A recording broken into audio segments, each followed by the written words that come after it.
అలాగే బాబావారికి అభిషేకం చేసిన నీళ్లు మీపై ప్రోక్షణ చేయబడుతుంది కావున ఎక్కడ భక్తులు అక్కడనే కూర్చోవాలి.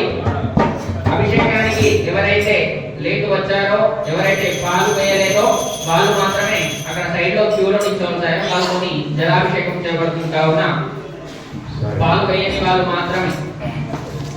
సాయి ఓం సాయి శ్రీ సాయి జయ జయ సాయి. ఓం సాయి శ్రీ సాయి జయ జయ సాయి. ఓం సాయి జయ జయ సాయి. ఓం సాయి శ్రీ సాయి జయ జయ సాయి.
Jaya Jaya